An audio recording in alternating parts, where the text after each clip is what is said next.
¿Cómo te vengaste de alguien que te hizo mucho daño? Primera historia. Siempre había notado que mi hermana era un poco más incómoda con mi primo mayor. Ella siempre fue muy reservada y algo soñadora, equipada con 100 máscaras, pero su actitud hacia nuestro primo siempre fue bastante evidente, evitativa y vacilante.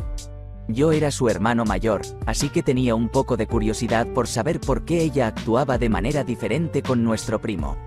Al principio comencé a presionarla para que me diera respuestas en broma, pero la noté levantando paredes sobre paredes sobre paredes.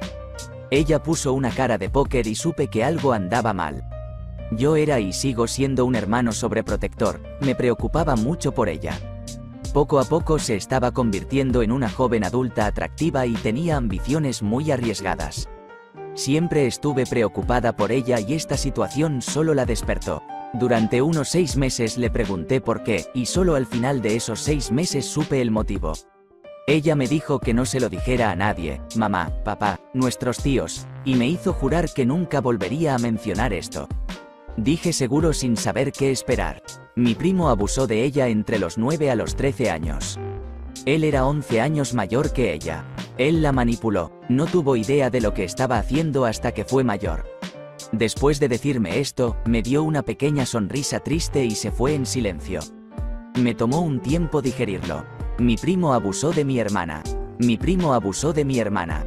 Él, a quien yo admiraba y que me enseñó a jugar fútbol, la lastimó a mi hermanita. Nunca más podría volver a mirarlo directamente a los ojos. Para mí era una porquería. Era absolutamente repugnante. Quería decírselo a mi familia. Quería que todos dejaran de mirarlo con miradas tan amorosas. Quería que todos lo vieran como realmente era, escoria. Pero no pude, mi hermana confió en mí y le prometí que no se lo contaría a nadie. Aún así, quería que sufriera. Sabía que el ojo por ojo no estaba a la altura del terreno moral, pero no me importaba. Esa fue la primera vez en mi vida que sentí pura rabia. Decidí que lo destruiría. Hace 2 años, mi primo se quitó la vida, lo hace con acento agudo repetidamente durante 4 meses. Hice que su prometida lo dejara, hice que su jefe lo despidiera y lo hice actuar como un tonto. Lentamente alejé a sus amigos de él y finalmente quedó solo. Lo interpreté como si manipulara a mi hermana. No pudo soportarlo y se fue al otro mundo. En su funeral, vi a mi hermana con una expresión diferente. Por primera vez en años. Ella pareció aliviada. Después del funeral, ella se acercó a mí y, por primera vez desde que me habló de nuestra prima, sonrió genuinamente. Me preguntó si quería ir a comer con ella y mis padres. Ahora es una estudiante en el MIT y está muy contenta con su vida. Siguiente historia. Hace un poco más de 1 año, llego a casa un día y me encuentro a mi prometida con 2 enormes ojos morados. Había salido con algunos compañeros de trabajo a tomar algo, y uno de sus compañeros varones había tomado de más y se puso un poco insistente con ella. Ella le dijo que se detuviera, pero continuó durante toda la noche. Cuando todos estaban saliendo del bar, la siguió hasta su auto y persistió aún más.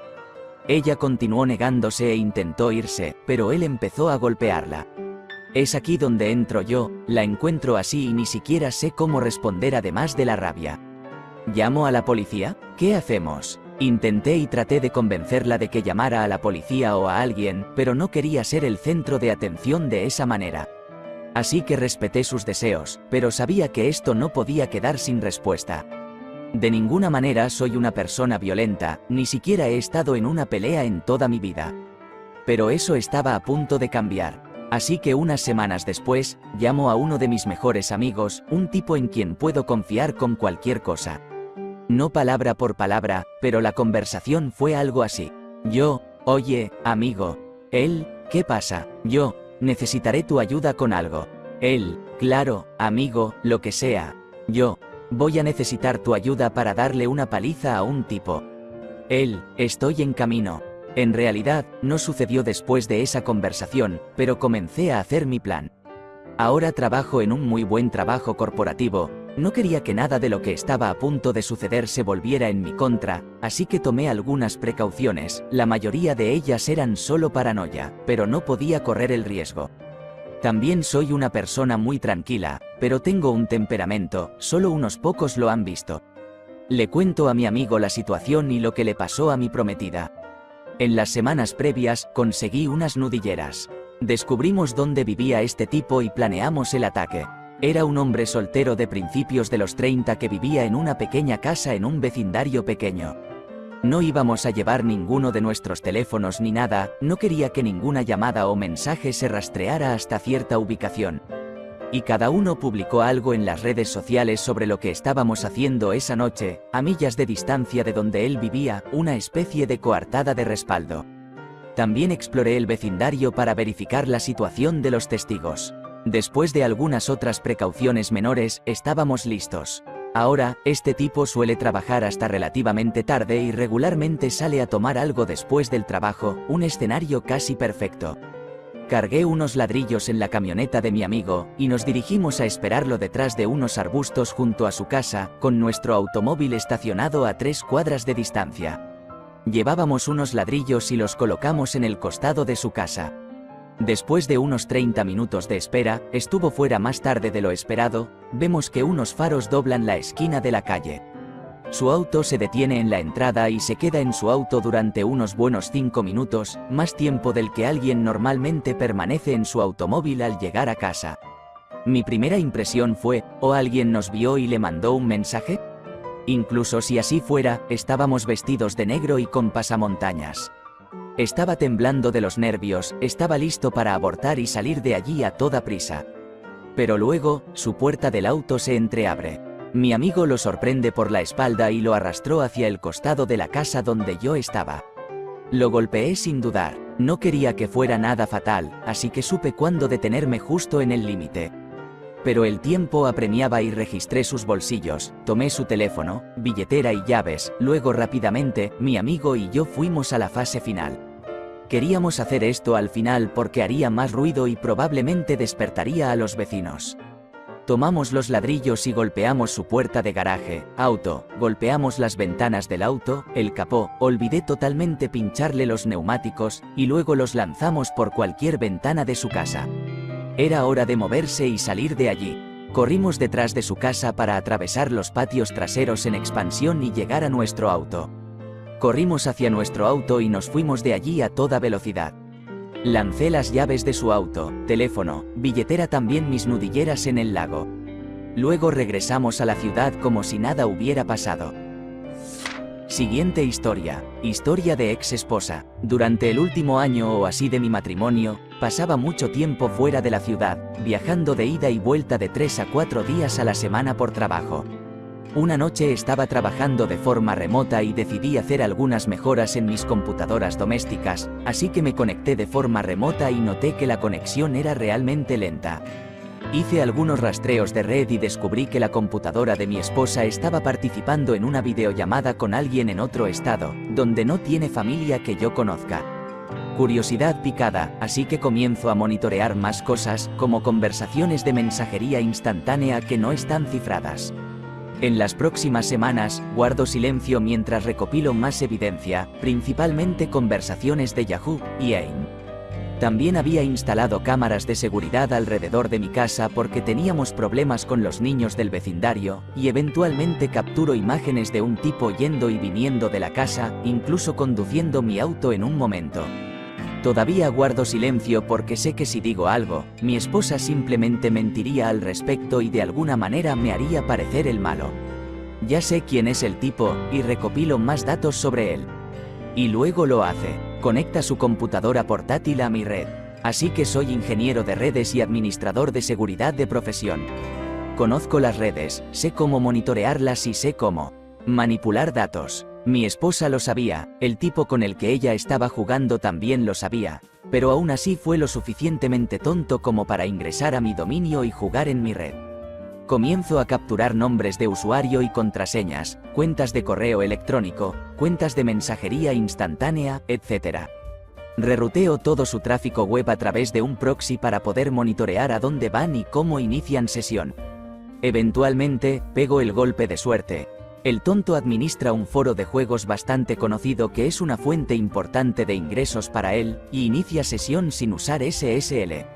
Él piensa que es seguro porque VBulletin cifra la contraseña antes de enviarla en texto claro. Sin embargo, si conoces el hash, puedes usarlo también como la contraseña misma. Uso su nombre de usuario de administrador y el hash de la contraseña para iniciar sesión y crear algunas cuentas de administrador para mí, nombrándolas de manera poco llamativa y cambiando la fecha de creación de la cuenta para que parezcan antiguas. En este punto, podría haber borrado todo su sitio, pero eso sería demasiado fácil de arreglar, simplemente restaurar una copia de seguridad. No, tenía una idea mejor. Todos los días volvía y eliminaba publicaciones al azar mayores de 6 meses. Luego borré todas las publicaciones mayores de 6 meses. Hice esto durante 3 semanas seguidas antes de que el tipo sospechara algo. Noté que eliminó una de mis cuentas de administrador, así que rápidamente asigno privilegios de administrador a la cuenta de mi esposa y luego borro todas mis otras cuentas de administrador.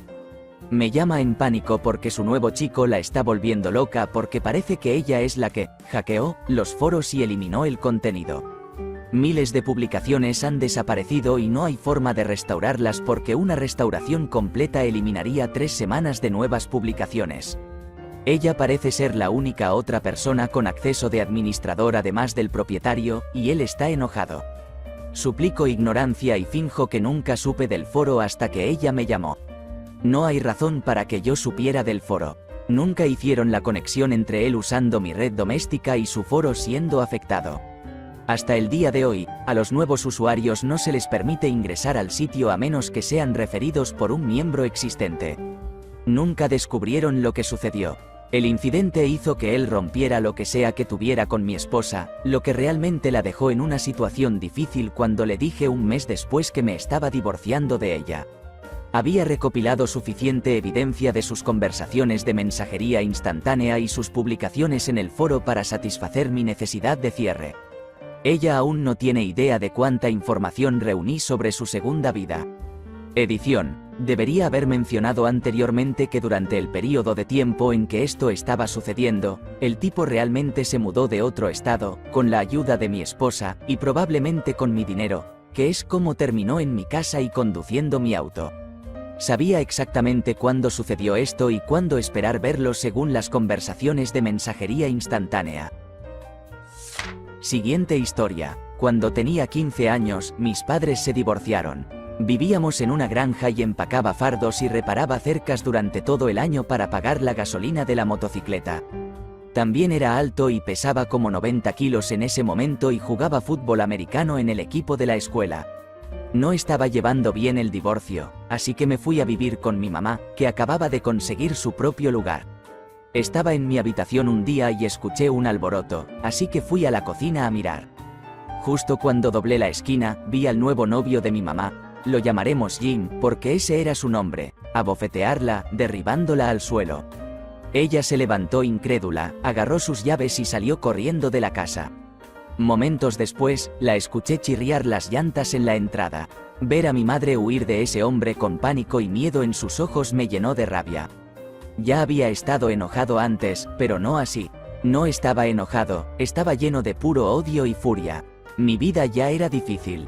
Mis padres estaban pasando por un divorcio muy complicado. Yo era un marginado en la escuela, mi hermano menor y mi hermana también sufrían, así que, en resumen, ya estaba furioso por todo hasta este mismo segundo.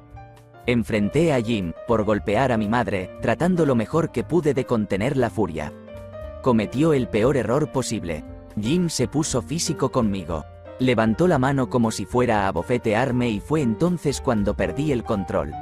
No recuerdo cómo aterrizó su golpe. No estoy seguro de si pudo conectar un golpe o no, todo fue un borrón. Lo siguiente que realmente pude recordar fue estar sentado sobre su pecho golpeando su rostro tan fuerte que la parte trasera de su cabeza rebotaba en el linóleo. Lo golpeé hasta que quedó inconsciente. Me levanté y fui al baño a limpiarme. Cuando volví a la cocina, seguía inconsciente en el suelo. Lo arrastré fuera de la casa por los pies hasta la parte trasera de su camioneta Ford destrozada. Bajé la puerta trasera y lo lancé a la cama de su camioneta. Lancé su abrigo, llaves y cualquier otra cosa que encontré de él en la casa en la cama con él y volví a entrar. Aproximadamente 1 hora y media después, escuché que arrancaba su camioneta y se iba. Cuando mi mamá llegó a casa, ni siquiera preguntó por mis manos o las marcas de arrastre medio limpias en el patio delantero, la acera y el césped. Estoy seguro de que sabía exactamente lo que había pasado. Estoy medio convencido de que anticipó mi reacción y tal vez por eso me dejó en la casa con Jim después de que él la golpeara. No lo sé, vi a Jim en una gasolinera varios años después y su rostro aún mostraba signos evidentes de trauma. Bolsas debajo de sus ojos, nariz torcida, dientes faltantes en la parte frontal, etc. Y sí, todavía me siento terrible. Si te gustó este vídeo regálanos un me gusta y te invitamos a suscribirte para que así no te pierdas de ninguno de nuestros nuevos videos.